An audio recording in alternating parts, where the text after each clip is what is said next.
Good evening, everyone. Just finished that other video. Unfortunately, I may have waited until it's a little bit too late because my end of the video is looking a little fuzzy. So we're going to run through this real quick. It's just the items that you need to start canning. The picnic table wasn't going to work. It is definitely too dark under the picnic table. So the first thing I'd like to say is your supplies that you get depend upon how much money you have, how much money you want to spend. I use a Presto pressure canner. Now the Great Americans are, nice, they're big, they're the Cadillac of the canner. If that's what you want, that's fine. My Presto works just fine, always has. I have one. Got my sister one for Christmas, and now I took it back and I use hers. But grab the lid here. Okay. So get the grass off my hands.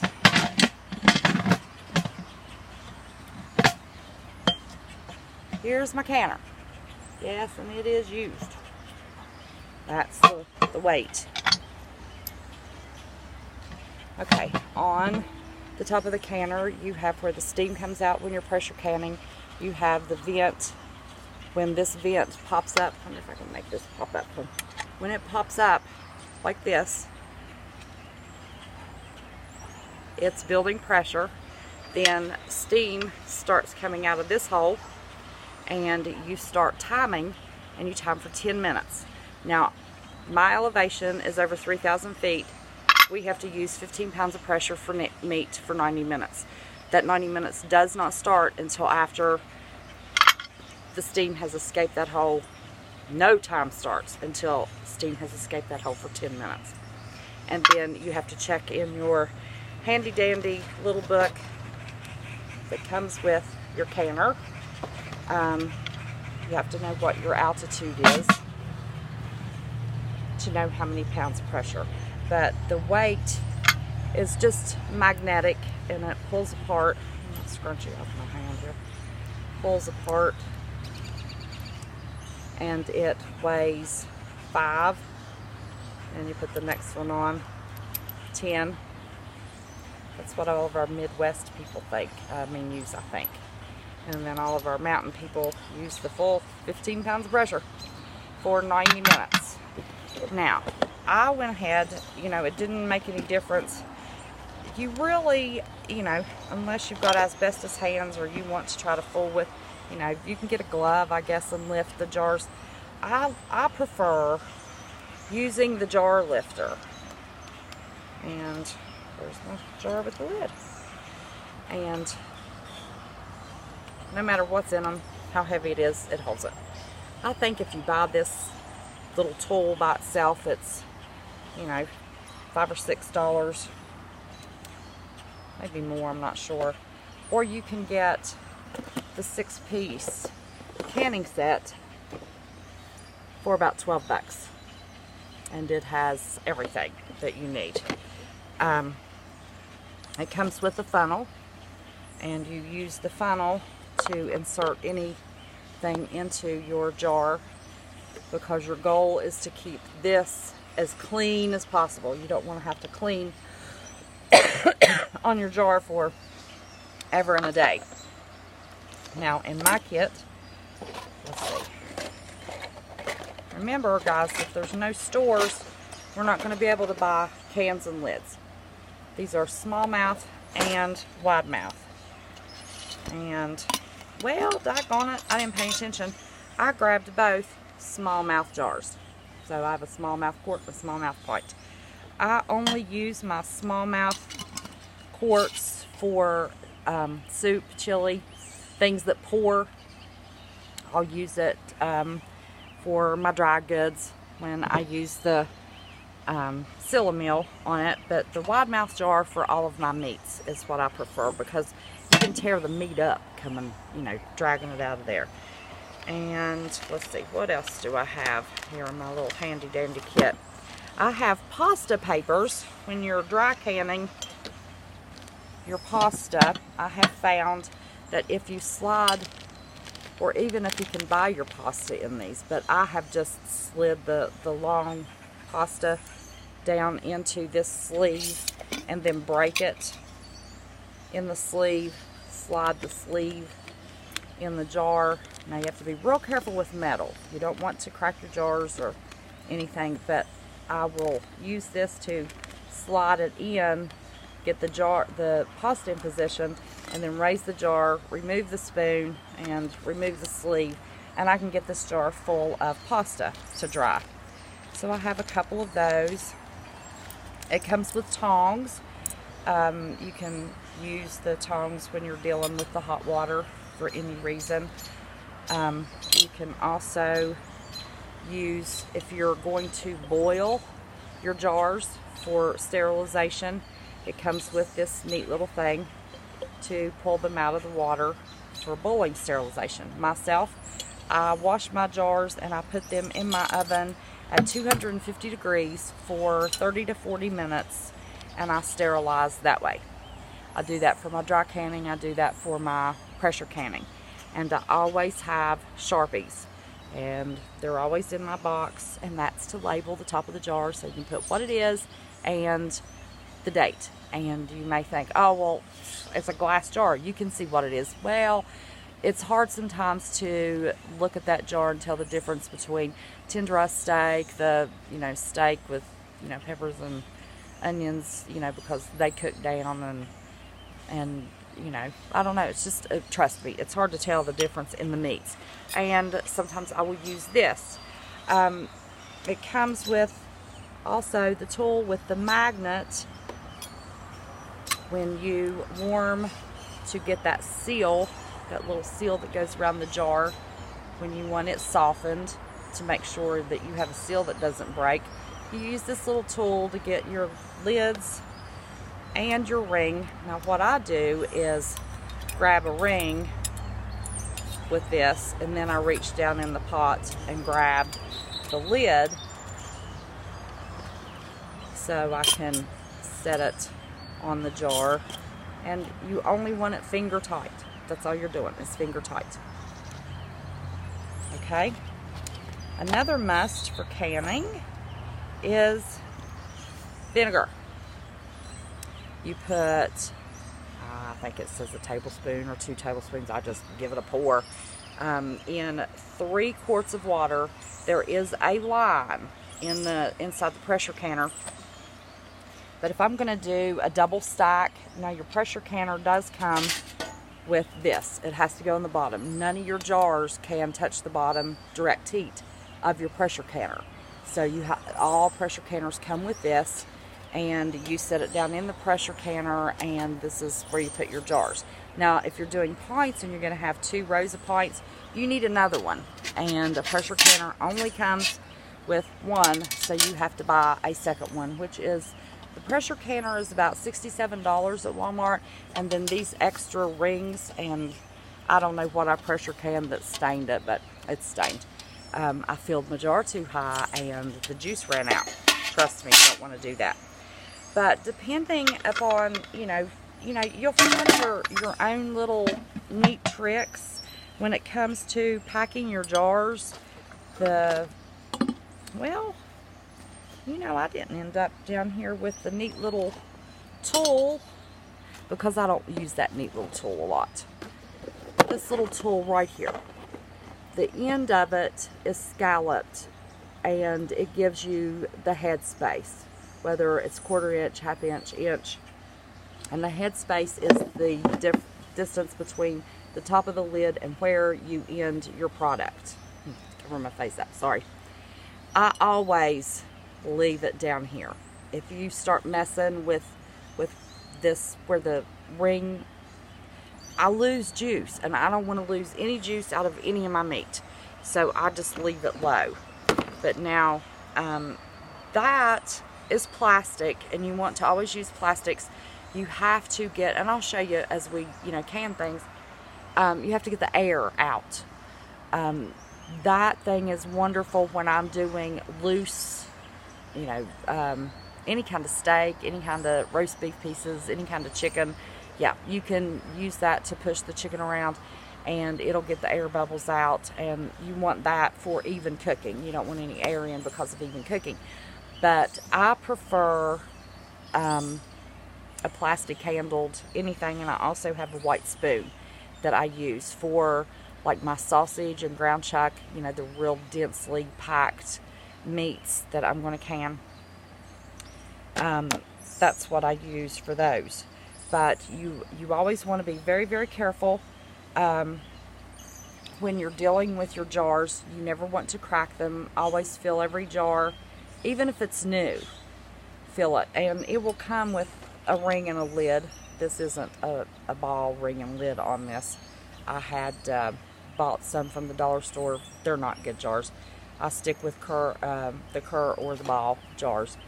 But that was just an extra ring, and I thought I had another ring and lid to show you for this one, and wide mouth at that. But that's everything you need. And I have not gone through even a half a box of the pickling salt. I know that's backwards. I don't know how to turn it around. But this is pickling salt. It is non-iodized salt. You can use regular salt if you want your regular table salt, but the iodine in that salt will discolor your meat over time. And that's why there's the special salt. This is non-iodized salt, so it doesn't mess with the color of your meat. You don't want ugly looking meat. Now, I will say, as far as we're going over, you know, safety, and I'll repeat it again. Once you can something, you check. And here, that is to be depressed. When it's depressed, that can is sealed. So before you open a jar, you know, check and make sure that's not popping. If it is, then you didn't have a seal. You can lose the seal over time, and I wouldn't eat what's in that jar. But as long as this is depressed, check that. Look at your product, open it up, smell your product, and then the final test is taste your product. I don't know, you know, my grandparents canned for years. I've only had one jar, I think, that didn't seal. And the other important, now the vinegar, I don't know if I mentioned, you put that in the water, the 3 quarts that you can with, because it keeps your jars clear. Otherwise, they can get a milky film on them as they can. Your other need for vinegar is that's what you clean. You know, you'll put, I'll show you when we do something, but you just put the vinegar on a paper towel and make sure it's in a V and run it inside out and on the top. Because if you're dry canning, you get cereal on it, if you get any oil on it, if you're canning meats, if you get liquid on it from soups, this jar won't seal. And it's not hard to can, it's time consuming. You get this steam coming out before you put this weight on. It takes 10 minutes.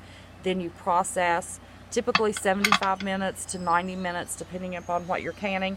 And then you cannot take that weight off. You have to let it come down to pressure normally, or you can risk cracking your jars.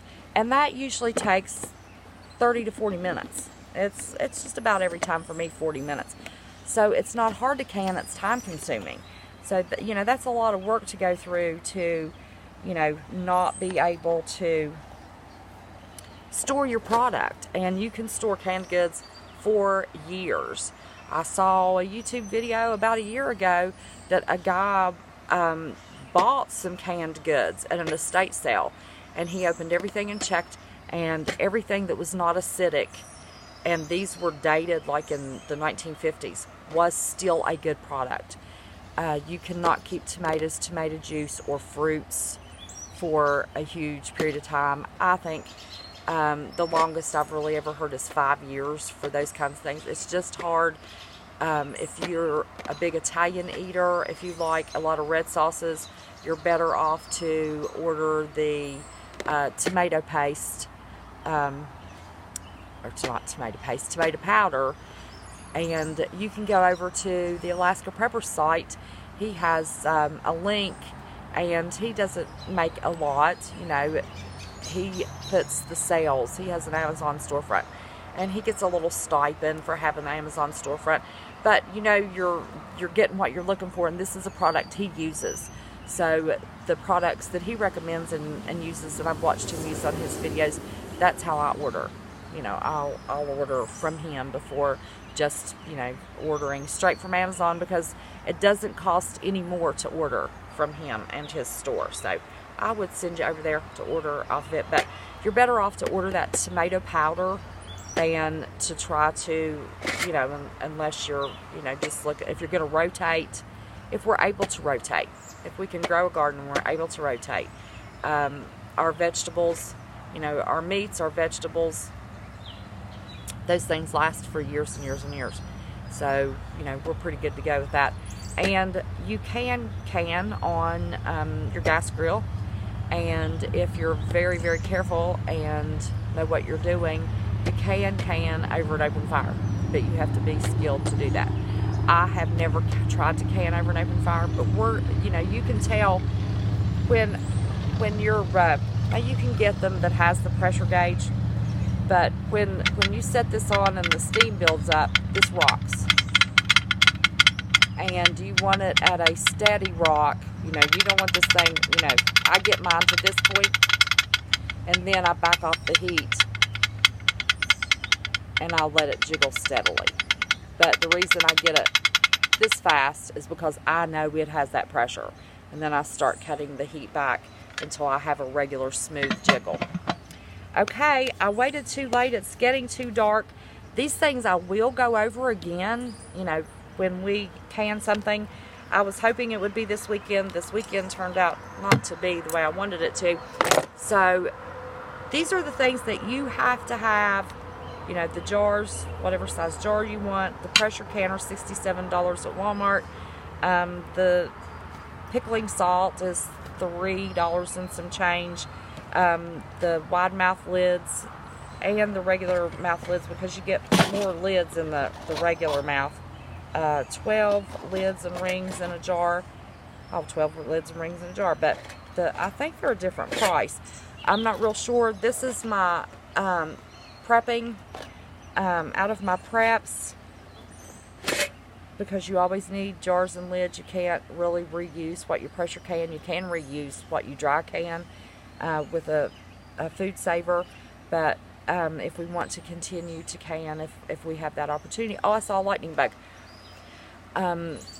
You need jars and lids in your preps. I buy jars. Food Lion grocery store here has the best price. I get 12 wide mouth jars for just a few cents under $11. So if you want to order, you know, your little kit, your little canning kit, I'll get it here, and that is $12, $13. Sometimes you can get it at Walmart. I've seen it at Walmart. Usually they're sold out. I ordered this. I know nobody likes Walmart and Amazon, but you know, we're kind of stuck and limited. I ordered mine off of Amazon, and it was $12 and some change. And of course, you know, you have different sellers on Amazon. So be sure and, you know, look, see who has the cheapest, because they're all just alike.